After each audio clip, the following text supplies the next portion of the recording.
ba tax yaanu moom moomaayalun moom di say alal la sunu yëngu ak sunu dal sunu dundu mbaa nu faatu. asalaamaaleykum wa rahmatullah yéen ñi topp tournée Serigne Cheikhouna Mbathie démb la woon dimanche le 28 décembre 2025 ñu ngi ko fanaanee jànge fii ci Kourtiel tey jii nag la altine 29 décembre Serigne Mouride ñu ngi koy jàngee fan. tey jii ñu ngi dem Gulookum. waaw incha allah da ngeen topp programme yëpp incha allah. incha allah fii ba koor ga rek. incha allah ñu leen ko defee incha allah. dee leen wéy di ngeen abonné. waaw ci compte bi. waaw ndax dara ba leen a rëcc. incha allah boo ci abonné lépp dina jàll fa suñu Cheikhouna fanaan wala mu yenn fa dangeen ko xam incha allah. dee leen wéy di abonné tey partagé vidéo yi li ma leen waxoon nag amul samedi amul dimanche sama numéro mi ngi nii ku ko soxla jëlal.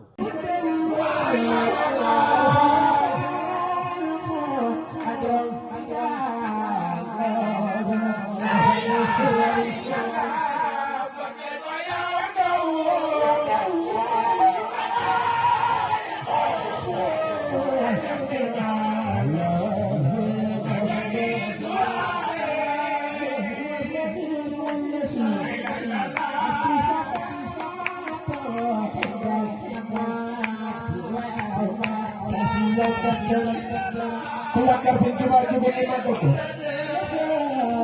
te bu taxaw daal ci ëllëg yi ñu ko misaale seen tubaab bu ñu taxaw ba ñu màggal borom jàkkee dëkk ayca ñu ngi mel seen bàlla ayca ayca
Cheikh Ibra Fall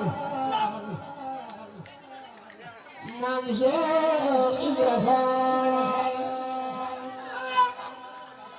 ma dellu seeti te xam le feeti ki may waneeti abuuri jaala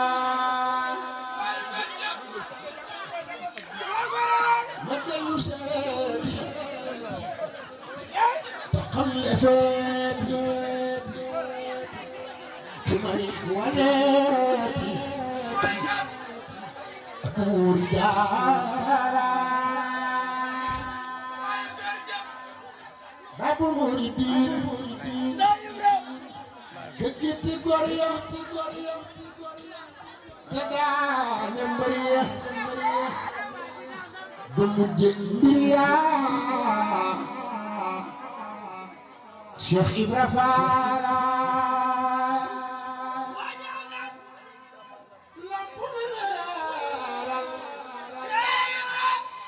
yoonu murid jël ndam ya te sooyul Cheikh Ibra Fall murid bu mag ba Saadiq bu mag ba mbër ma Kamal ba Cheikh Ibra Fall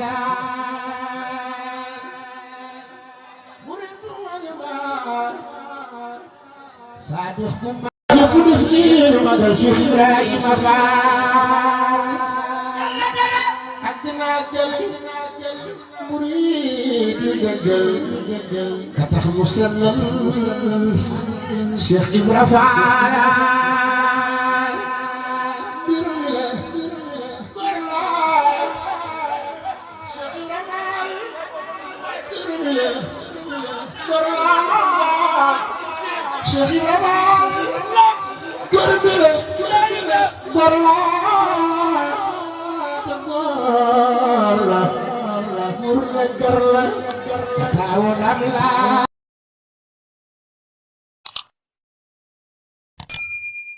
ba tax yaanu moom moomaayalun moom di say alal la sunu yëngu ak sunu dal sunu dundu mbaa nu faatu